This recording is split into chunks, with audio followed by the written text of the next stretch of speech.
going on YouTube? And good morning. I'm just coming to you, giving you guys my latest Texan thoughts, that I was thinking about. Now, okay, we need, in my opinion, a little bit more firepower as far as our safety position and our tight end position. I like Griffin, but not like how I like the free agent that I'm about to mention. Now, it's with Cleveland, they with them drafting Njoku, which I know my boy River was. I know he wasn't all that happy about that. With them drafted him, they ended up cutting this dude Gary Barnridge or something like that. My bad if I murdered his name. You know what I'm saying? But in my opinion, he would be another version of CJ Griffin. I can't believe I just combined their names. So my bad, y'all. Sorry, I'm a little high. Nah, I ain't a little. I am high.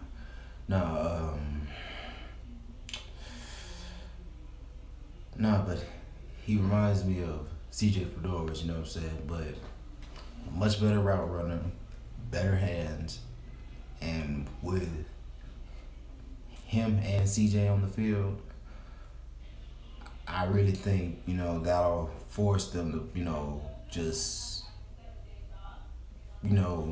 be able to run that 3 tight end set, because I do believe, Steven Anderson will be able to make more of a contribution, you know what I'm saying, regardless of who starts, whether it's Savage. Also, by the way, speaking of who starts, all of the moves that I've mentioned in my previous videos, whether it be, bringing in undrafted free agent Ricky Seals-Jones out of Texas A&M, whether it be going getting, Dan Skipper, undrafted free agent, to my knowledge as of now, I do believe, I think he's still an undrafted free agent.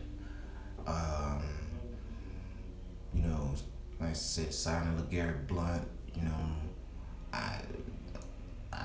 I get it, signing another running back would be, kind of weird, looking at how many we have, but Alfred Blue made his mark and his way onto the team through special teams. So, if we sign Blunt, to, fortify the run game, hey, I wouldn't be against it. That's just my opinion on that. But back to the tight end though, in my opinion, he, like I said, with you would be able to. Sorry if y'all hear Undisputed going on. I fucks with Undisputed. You know what I'm saying? Yeah, if you don't fuck with him, sorry. You know what I'm saying? But shout out Skip and Shannon. You know what I'm saying? Undisputed go hard. Them niggas be going at it. Excuse my language. Those dudes be going at it. My bad. I want to appease to all crowds, and I don't want to sound, like that on my video. Sorry about that. So I apologize to my audience. But no, back to this. Like I said, bringing in Barnridge, it would definitely help. You know what I'm saying? Because a guy who I'm really expecting to have a big year, regardless of who starts, Jalen Strong. I know everyone's expecting Will Fuller to have a big year. I know everyone's expecting Hop to have a big year, but Jalen Strong is the one guy that I'm really I just have that gut feeling that he can really flourish, given, good quarterback play. You know what I'm saying? Which will, in return open up, Hop and Fuller deep, you know. Because, like I said, in football, consistency is everything. Once you start eating, the other guys on your team get to eat because now teams got to roll coverage your way because you done just caught 8 passes for a buck 01. You know what I'm saying? So, and it's like just say for instance, the beginning of the second. The team you playing gonna start rolling the coverage your way like a motherfucker. Believe that. If the coach is smart, he gonna roll the coverage your way.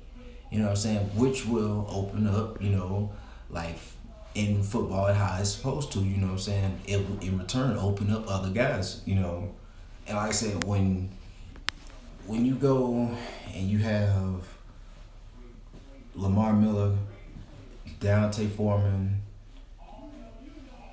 I like Blue, but man, I'm sorry, man. I gotta agree with Ray on this one. I just don't see him making the cut. Like the depth chart, as if they don't sign LeGarrette Blount, this depth chart would be Miller, Foreman, Akeem Hunt, and I would be comfortable with that. You know what I'm saying? Because now you got that lightning hammer combo, you know what I'm saying? And you can go with it in either direction, you know what I'm saying? Because you got 2 lightning guys and you got a hammer. You know what I'm saying? That's just my opinion on that, But, as far as, like I said, at tight end, that's just what I would do with him. Now, Dan Skipper, my boy Ray, he's not,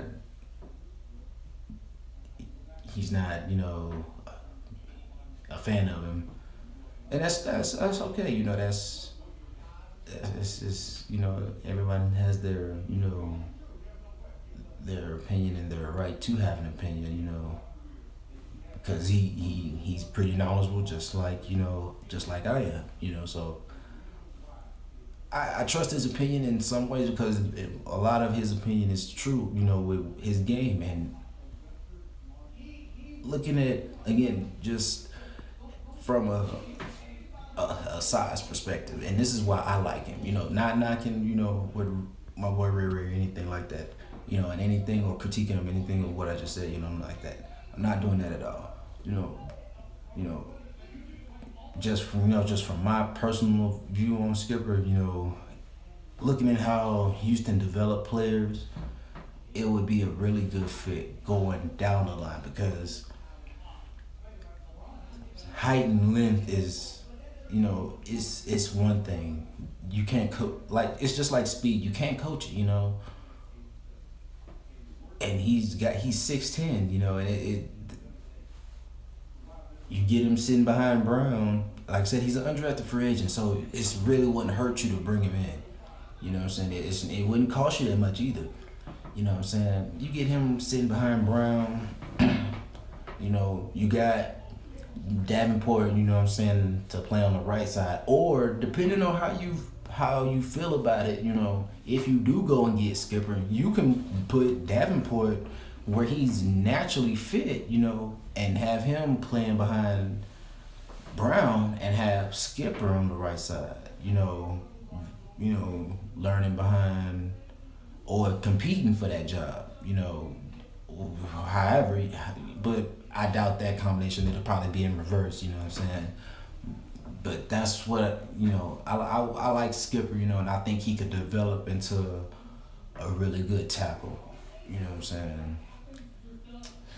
Now, I said I was going to, talk about, the safeties and whatnot and how we need help there. And the one trade that I would be interested in, and I'm going to give the pros and cons to the trade, and I need y'all to just bear with me and understand and have an open mind, and just be willing to understand my point of view on this. Now, Calvin Pryor from the Jets, you know what I'm saying? Now I get it. It's the Jets. You know, then keep in mind it's the Jets. They're not really. They weren't really that great of a team. You know, last year. That's why they picked so high. And they're talking about they're willing to trade him. This would be Rick Smith and Bill O'Brien's opportunity to show that you still want to improve and compete. You know what I'm saying? Offer them, say, two, like a fourth. You know what I'm saying? Like I get it. You know, you in some ways you want to hold on the picks. You know what I'm saying? But for a guy like Calvin Pryor, I do believe, you know what I'm saying, a fourth from, say, next year and this year would be, you know, if it's a big if, you know what I'm saying, if the Jets, you know what I'm saying, are willing to accept that trade, fuck it, why not go with it? You know what I'm saying? Now, here would be the pros and cons, and here's who he reminds me of. And now, again, I remember when I said keep an open mind now. On the current Jets team that he's on right now, he reminds me of a much heavier hitting version of DJ Swearinger. I know that just probably turned some of y'all off like, no, I don't want him. We went through that already. It didn't work out. We'll pass. I get it. Now, remind you, that's on the current Jets team. That's who he reminds me of. Now, via trade, he reminds me of, and what you're practically getting is Josh Jones. He's just not 220, you know what I'm saying? You get you a strong safety, or, in my opinion, you know, depending on who starts, you know what I'm saying? Like I said, I'm really looking forward to Lonnie Valentine coming back healthy, you know what I'm saying? And being able to do some things and work his way back into the lineup. But yeah, trading for Calvin Pryor, you know, in my opinion, you know, that would give us that Josh Jones type of player that we need now. Unlike Swearinger, I do believe, you know what I'm saying, and I'm not knocking Swearinger, but he's going on and he's had a really good career, you know what I'm saying, as, you know, over there. I think he's in, I think Tampa or Arizona, I'm not sure. You know what I'm saying? I have to look that up. Sorry that I'm misinformed like that. You know what I'm saying? But yeah, Calvin Pryor, that would definitely, you know, give that secondary the juice in that especially if you want to play him at free safety. You know what I'm saying? Because he's pretty good in zone coverage. You know what I'm saying? And knowing the fact that he can hit, he will hit you. You get a 2-in-1, you know what I'm saying? Because now you get you know what I'm saying? You get a safety that can come up and hit, and he can cover, you know what I'm saying? And you got him for, you know what I'm saying, the minimum, you know what I'm saying? First round talent, you know what I'm saying, for the minimum. Like I said, teams, I get it, you know, some people would think that teams wouldn't accept these kind of trades, but when teams are trying to stockpile and an offer is made, some may accept it off the rip, and depending on how bad they're trying to get rid of a player, and some may hold on to them. You got to take that into consideration. But if I'm Rick Smith, I'm rolling the dice. I'm rolling the dice on him. You know what I'm saying? And I'm that's my safety. You know what I'm saying? That's what I'm going with. You know what I'm saying? But rolling up on 15, you know what I'm saying? I'll do a little video later, you know what I'm saying? But drop you know what I'm saying, your comments down below. As per usual, like, sub, peace.